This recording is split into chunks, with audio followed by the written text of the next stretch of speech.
Hello, and welcome to Scratch Paper, a writing-related podcast. My name is Alicia de los Reyes, and this is episode 21. In this episode, I'm going to give you a writing and reading update, and related to my writing update, share ways to get out of a writing slump, because happily, I got out of a writing slump since I recorded the last episode. So before I talk about the things that worked for me, let me share a quick reading update. I just read The Storied Life of A.J. Fikry by Gabrielle Zevin, and I highly recommend it. I really liked it. It had a lot of fun references to stories and books. So if you like books and reading, you will probably like this book. And I'm also, right now I'm reading a book called Servants' Hall, which is a memoir by the same woman who wrote a memoir which I guess inspired Downton Abbey. So that's cool. It's about a kitchen maid in the 1920s. So writing update, which is going to be connected to this week's lesson. Last episode I recorded about 2 weeks ago, and I mentioned that I had been kind of stalling out on my new novel. So my new novel is about a psychic named Leah who is helping a Christian family, an evangelical Christian family, whose foster daughter has stopped talking.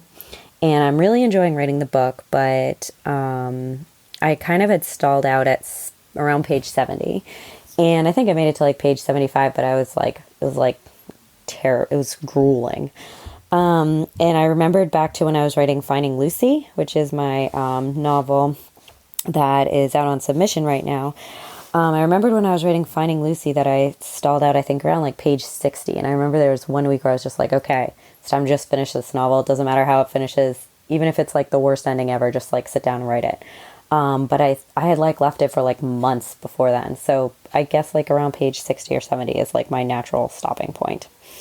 But I'm happy to report that in the past couple of weeks, I have written a bunch of pages, and maybe I recorded it 3 weeks ago. Because otherwise I'm up to page 105. So I've written a lot of pages, and I'm really, really happy, with how it's going. I like feel like I'm out of the slump, knock on wood. So the reason I think it's 3 weeks ago is I don't know how I could have written like 30 pages in 2 weeks, but maybe I did. This is why you should keep track of your writing. So I'm going to share a few ways that I got out of the slump this time, and some other things that have worked for me in the past. So in case you get stuck, you could try these things, and maybe they'll help you. And it doesn't have to be like, you don't have to make it to page 70 to get stuck. Like I've gotten stuck on many earlier pages. You know, there's been like, I feel like it's like 3/4 of the way through the story. No matter how long the story is, I just like tap out. I'm like, I don't know what to do. So anyway, here are some things that actually helped me this time to get past page 75 and to start writing more and have it be a little bit easier. So one thing that helped, I should maybe say this up front, is that I already have an outline. So I'm not like a make it up as you go along type writer, a pantser, as they say. But though I do, make up like some things, and the story definitely changes. But I have an outline. And so I have this for novels. I don't know how else I could do it. I have to have like a big outline for a big project. And it's not super detailed, but it does include like the entire arch of the story. So the only question I have to ask when I sit down to write is like, what part am I going to write next? Not like, what do I write? So that helps me a lot, because it means that in my time off, I can like get to work. So that like really is a big help to me. So even if you think that like outlining is for chumps and you don't like it, you don't think it makes you a real writer, if you're stuck, you might try giving it a go, or like even just brainstorming an outline for like the rest of your story or the rest of your book, because I find that really helpful to have a plan already in place when I sit down to write. But beyond that, so here are some things that helped me in the moment when I was stuck. So even though I had an outline, even though I knew what was supposed to come next, I wasn't sure like which scene to write. I wasn't sure like when to put in dialogue, who should talk to who, things like that. So it was hard for me to write. And the biggest thing that helped me was taking a break. So I think the last week in there, my family got sick. And so that was like a forced break.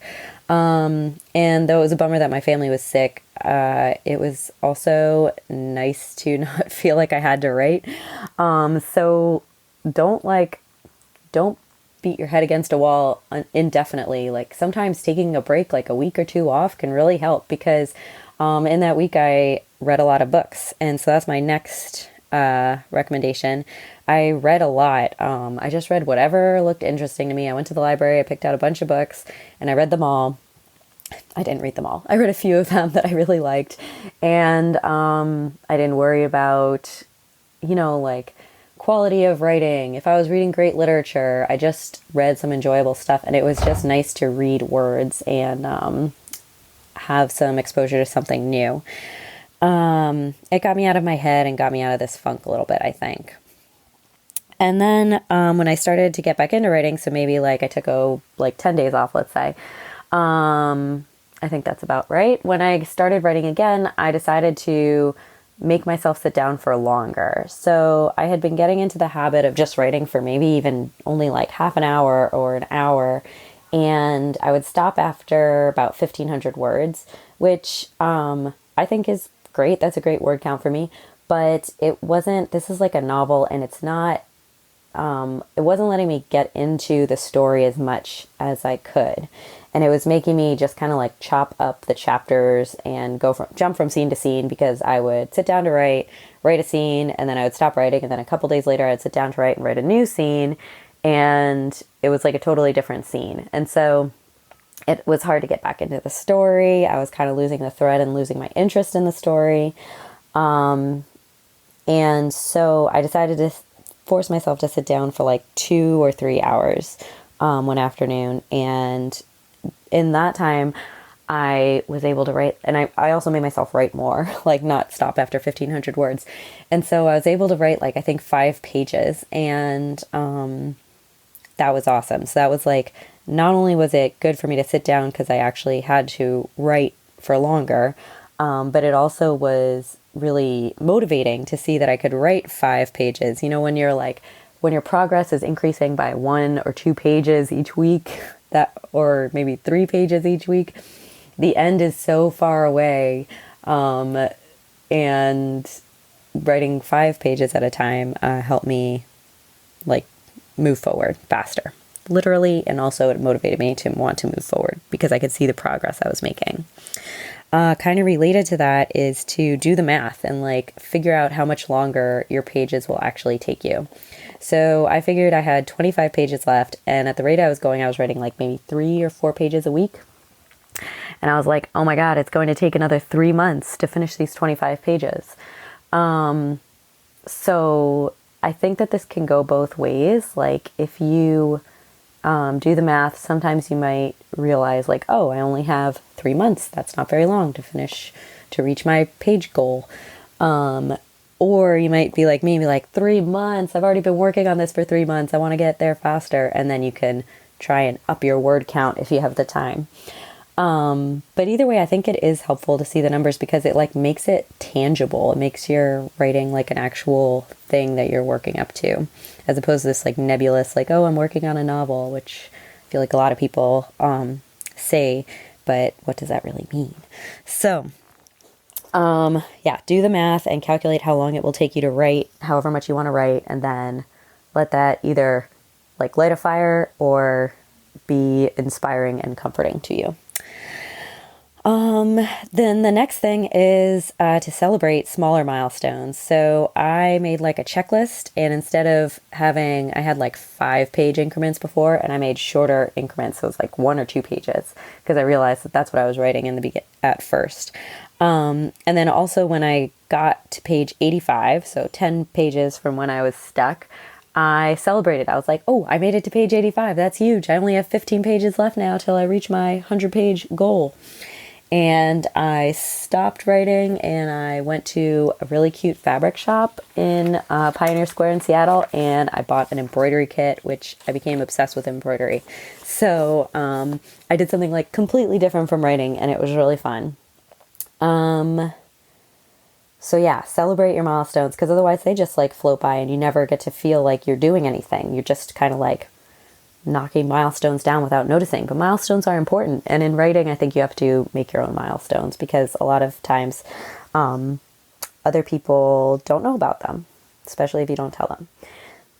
So that's my other piece of advice.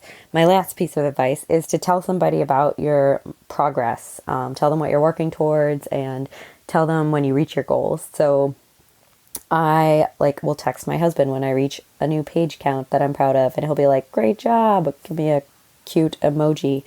But I also have my friend Larry, who I do the writing exchange with, and so that's also kind of like a built-in, like, we give each other high fives when we finish something or meet deadlines. We don't really have deadlines, but like we're cheering each other on. So having somebody else involved, I think, is really helpful. Writing doesn't have to be a totally solitary activity. So yeah, those are the ways I got out of my slump this time around. A few other things that have worked for me in the past are telling myself I just have to write one page. So like when I mentioned I had been working on the rough draft of Finding Lucy, and I was on page 60 and I was stuck, and I knew what I wanted the ending to be, but I didn't know how to get there. And I was like, I'm only on page 60. I was like, well, it doesn't matter how long it is, just like write the ending. So I was in a way just telling myself, like, just write one page. Like, don't worry about writing the whole book. And that was helpful. Another thing that has helped is to take a whole writing day.